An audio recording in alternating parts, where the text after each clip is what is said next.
बिस्मिल्लाहिर्रहमानिर्रहीम। अस्सलाम वालेकुम नाज़रीन। प्रोग्राम कश्मीर टुडे के साथ आपका मेज़बान आसिफ इकबाल आपकी खिदमत में हाजिर है और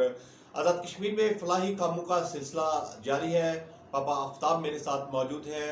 हमने मुख्तलिफ प्रोजेक्ट जो है वो साथ होकर किए और रमज़ान के बाद ईद के गिफ्ट और उसके बाद लोगों के जो दीगर जो मामलात हैं स्कूल्स की बुक्स के हवाले से भी काम जो है वो जारी है। पापा आफ्ताब मेरे साथ मौजूद है, इनसे गुफ्तगू करते हैं। अस्सलाम वालेकुम पापा। वालेकुम सलाम। क्या हाल है? ठीक है अल्हम्दुलिल्लाह। और मुख्तलिफ हम प्रोजेक्ट कर रहे हैं क्योंकि पापा ਜਿਹੜੇ ਅਸਾਂ ਪ੍ਰੋਜੈਕਟ ਕਰਨ ਲੱਗੇ ਆ ਮੁxtਲਿਫ ਡਿਟੇਲਸ ਵੀ ਹਨ ਕਿਉਂਕਿ ਇਸੇ ਪਤਾ ਅਸਾਂ ਸਕੂਲਾਂ ਦੀਆਂ ਬੁੱਕਾਂ ਵੀ ਲੈ ਕੇ ਦੇਣੀਆਂ ਨੇ ਬੱਚਿਆਂ ਕੀ ਉਹ ਵੀ ਅਸਾਂ ਅਪੀਲ ਕੀਤੀ ਸੀ। ਉਸ ਤੋਂ ਇਲਾਵਾ ਵਾਸ਼ਰੂਮਾਂ ਦਾ ਜਿਹੜਾ ਕੰਮ ਹੈ ਉਹ ਵੀ ਸ਼ੁਰੂ ਹੈ ਤਾਂ ਇਸੇ ਤਰੀਕੇ ਨਾਲ ਲੋਕਾਂ ਰਾਬਤਾ ਕੀਤਾ। ਇੱਕ ਫੈਮਿਲੀ ਕਿਸੇ ਮਕਾਨ ਲੈ ਕੇ ਦੇਣਾ ਹੈ ਉਹ ਵੀ ਇੱਕ ਪ੍ਰੋਜੈਕਟ ਹੈ। ਇਸ ਹਵਾਲੇ ਨਾਲ क्या बाहूँ भाई बहुत सारी ट्राई की है पर ये लेटली जो है रमज़ान तो बाद आई थिंक फंडिंग कोई हेल्प सपोर्ट नहीं हो रही थी। आई थिंक जे कोई थोड़ी हिम्मत भी करी सके तो थोड़ी जी काम उसने रही गए 80% कंप्लीट है सुनी वॉशरूम वाला विच में तुसें ऐसी माड़ी प्रोजेक्ट है it's close to my heart. उसने टैला शैला सारा कुछ हो गया, लेबर रही गई है, पक्का रही गया, फिनिशिंग चीज़ों में दो वॉच प्रूफ डोरों चाहिए उसने सो थोड़ा जहा 20% रही गया। आई थिंक 2 लाख ने रही गया तो लेबर देनिया ने जो बिकॉज इन्होंने लेबर जरा वो जिस डिगिंग की है उसकी लेबर सैपरेट है, जिस ब्रीज ब्लॉक चाड़े उसकी सैपरेट है, जिस बजरी मजदूरा चाहिए अपर आती है उस गली चू वो सैपरेट है, प्लस्तरिंग सैपरेट है, टायरिंग सैपरेट है, जिस प्लम्बिंग करनी है वो सैपरेट है,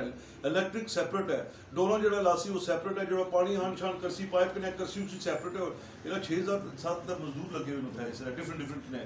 जिथे अस वाशरूमां का प्रोजेक्ट भी है मकानों के वास्ते भी असा की बंदे आखिर लगे उन्होंने वीडियो भी एक माजूर है जिसने वास्ते कारोबार सब बना के देना उसने वास्ते कोई इस तरह की रेडी या इस तरह का कोई सिस्टम हुआ है कोई फंडिंग नहीं आई उसने उस बेचारे की कोई खास फंडिंग नहीं आई। लाइलर मंसूलीला झूठना मारना 50 पाउंड आए सन 2 दिन लेकिन 20 पाउंड उस तो पहले आए सन ओपन नहीं बना पाया भी 50 तो 20 ये जो 2 वीडियो बनाए ना तो 70 पाउंड आए 70 पाउंड ने मैं कितना कम चिका जमीन ऑलरेडी 6 के 7 लाख तो सामने मानेदार जड़े जरा मैं मकाना हुआ और जो खाते से ट्राई करना हम क्लोज करने नहीं तो वो जरा वो दुआ जो लैग वाला दसे ना वो लत्ते ने उन्होंने लत भजी उस बच्चे नहीं तो पट्टियां छुट्टियां की ने तो इन्फेक्शन हो गई तो स्किन ग्राफ्ट चाहिए ना नहीं तो उसकी लत कपसन वो जो दुआ स्कूल ना सी उन्होंने प्यो जो वो अपनी रोजी आपू कमाना सी उसना इन्फेक्शन है उसने भी वधी गया उसकी भी आने में तो ताड़ी लत लासा ये भी ट्राई करने हैं जे कोई सपोर्ट आएगी प्लीज़ कोई सपोर्ट करे तो अस उन्होंने इलाज करा तो जे कि चलने फिरने ने आपू कमाने वाले हो जान तो इसको बेहतर क्या है रोजगार न वास्ते जरूरी है उन्हें जो बच्चियां तकरीबन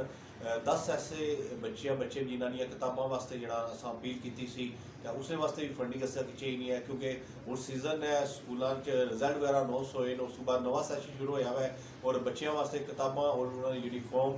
तो ये बड़ा जरूरी है। अगर इसने भी हेल्प कर सकते हो तो लाजमी हेल्प करो ताकि जो उन्होंने स्कूलों दी किताबां वगैरह जड़ियां वो लेके दी जान यूनीफॉर्म का जो सिलसिला वो भी असा करा पापा आफ्ताब अपने को तो जड़ियाँ बुक्स वगैरह लेके असा दे लगे इंशाल्लाह वो भी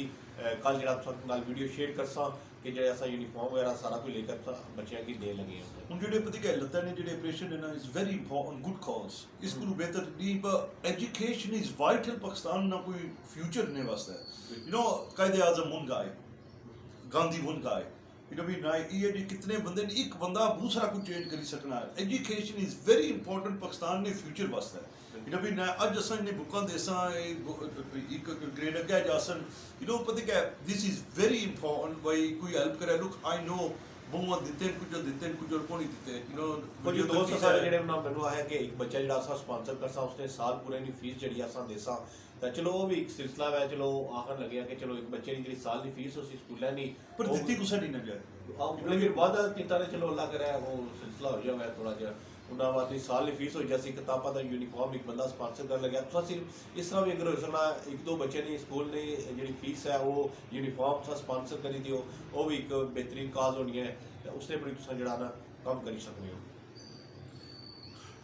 प्लीज़ ट्राई करो if you can help us असन की थोड़ी मदद लब्भै असां थोड़ा जिहा कम रैप अप करी जटा तो फिर गेट ऑन नाइबा ऑपरेशंस आर इंपॉर्टेंट उन्होंने इलाज कराना I think is very important and then we got the schools books for the kids uniforms school start कर सन तो असां मैं आखी तो आया सा we've done so much we can't do everyone by myself ਜਿਹੜੀ ਵਾਸ਼ਰੂਮਾਂ ਨੇ ਪ੍ਰੋਜੈਕਟ ਥੋੜਾ ਰਹੀ ਗਿਆ ਉਸ ਨੇ ਜਦੋਂ ਲੱਭੀ ਜਾਏ ਤਾਂ then we can finish that off I think vitally and ਜਿਹੜੇ ਆਪਰੇਸ਼ਨ ਨੇ is very important और ਜਿਹੜੇ ਅਸਾਂ ਕੰਮ ਖੋਲੇ ਵਿਸਨ ਕੰਮ ਫਿਲਹਾਲ ਸਾਰੇ ਰੁਕੇ ਮੇਰੇ ਨਾਲ ਥੋੜਾ ਬਹੁਤ ਜਿਹੜਾ ਤੁਸਾਂ ਕੋਲ ਹੈ ਉਹ ਸਾਡਾ ਕਰਨ ਲੱਗੇ ਹੋ ਲੇਕਿਨ ਇਹ ਹੈ ਕਿ ਫਿਲਹਾਲ ਕੰਮ ਜਿਹੜਾ ਨੂੰ ਉਸ ਤਰ੍ਹਾਂ ਜਿਹੜਾ 70 pound the last 2 weeks 70 pound I doesn't matter how much I put in ਇੱਕ ਬੰਦਾ ਕਿਤਨੇ ਕਰੀ ਸਕਦਾ and I've got load of people ਜਿਹੜੇ ਅੱਛੇ ਨੇ ਆਖਨੇ I'm turning a lot of weight down when look I can't do anymore but they ਲੋਕ ਨੂੰ ਆਸਨ ਔਰ ਜਿਸ ਬੰਦੇ ਜਿਹਨਾਂ ਨੇ ਘਰ ਸਾਹ ਗਏ ਸੋ ਜਿਨ੍ਹਾਂ ਨੇ ਪੈਰ ਨਾਲ ਵੀ ਮਸਲਾ ਸੀ ਉਹਨਾਂ ਕਾਲ ਵੀ ਕੀਤੀ ਸੀ ਕਿ ਸਾਡੇ ਬੱਚਿਆਂ ਵਾਸਤੇ ਜਿਹੜਾ ਤੁਸੀਂ ਕੁਝ ਕਰੋ ਉਸਨੇ ਆਪਰੇਸ਼ਨ ਵਾਸਤੇ ਵੀ ਅਗਰ ਹੋ ਸਕਣਾ ਹੈ ਉਹ ਵੀ ਜ਼ਰੂਰੀ ਹੈ ਇਸ ਬਹੁਤ ਸਾਰੀਆਂ ਚੀਜ਼ਾਂ ਜਿਹੜੀਆਂ ਨੇ ਉਹ ਜ਼ਰੂਰੀ ਨੇ ਅਗਰ ਅਸਾਂ ਜਿਤਨੀ ਜਲਦੀ ਹੋ ਸਕਣਾ ਹੈ ਅਗਰ ਉਸਨੇ ਲੱਤ ਨਾ ਕੋਈ ਜਿਹੜਾ ਪੈਰ ਦਾ ਮਾਮਲਾ ਵੈ ਕਿਉਂਕਿ ਪੈਰ ਫਿਲਹਾਲ ਨੁਕਸਾਨ ਉਸਦਾ ਹੋਣ ਲੱਗਿਆ ਵੈ ਅਗਰ ਉਸਨਾ ਆਪਰੇਟ ਹੋ ਜਾਣਾ ਵੈ ਤਾਂ ਉਸਦੀ ਲੱਤ ਨਹੀਂ ਕੱਟਣ ਵਾਲੀ ਅਗਰ ਲੇਟ ਹੋਏਗੀ ਤਾਂ ਉਸਦੀ ਲੱਤ ਵੀ ਜਿਹੜੀ ਹੈ ਡੈਫੀਨਿਟਲੀ ਇਨਫੈਕਸ਼ਨ ਆਣੇ ਵਧਣਾ ਪਿਆ ਇਟ ਲੁਕਸ ਰੀਲੀ ਬੈਡ ਨਾਓ ਦੋਵਾਂ ਨੇ ਮੋਰ ਲੈਸ ਸਿਮਿਲਰ ਕੇਸਿਸ ਇਟਸ ਪਰ ਜੀਸੀ ਤਾਂ ਦੂਈ ਨੇ ਇਨਫੈਕਸ਼ਨ ਜਿਹੜੇ ਵਧੀ ਗਏ ਐਂਡ ਇਫ ਵੀ ਕਾਨ the sooner जितनी जल्दी हो सके उसकी ज़्यादा शायद अच्छी है सब से अपील करने कि इन्होंने बंदियां ने जेह्ड़े जरूरतमंद गरीब मुस्तहिक लोग न और वाकई मुस्तहिक न उन्होंने कार गया चेक किया हुआ किराए पर बेचारे लैन लगे उन्होंने को कोई नहीं बेचारे को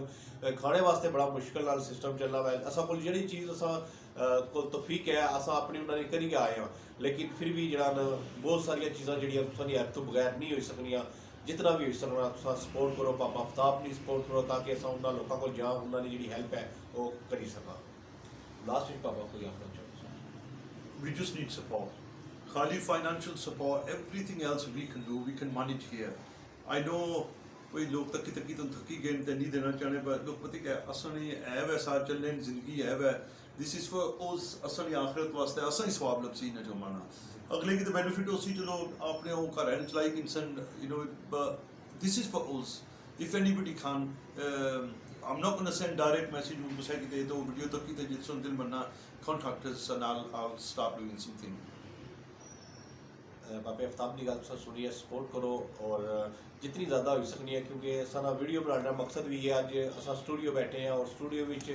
बैठने का मकसद ये सी कि असा जिन्होंने लोगों को गए हैं जिन्हें कि असा आस उम्मीद जगाई है उन्होंने असा सपोर्ट करी सका यूनीफॉर्म का मसला है उन्होंने यूनीफॉर्म लेके देने बुक्स लेके देनी है उन्होंने इस अलावा जो माजूर है उसने वास्ते वो रोज़गार वास्ते कोई उसी रेहड़ी बनाई के देसा जी इलैक्ट्रिक होवे वो उसने वास्ते भी जरूरी है असा कि फंडिंग करो उस अलावा मुख्तलिफ प्रोजेक्ट जोड़े अस खोले हुए उसने जितनी ज़्यादा हो सकनी है कि साड़ी सपोर्ट करो और अकाउंट नंबर जो अस स्क्रीन पर चला लगे हैं इस वास्ते चला लगे हैं कि उन्होंने पर अपनी तरफ जितना भी हो सकना वै आप उसने अपनी हेल्प कर सकते हो इजाज़त दियो अल्लाह ने के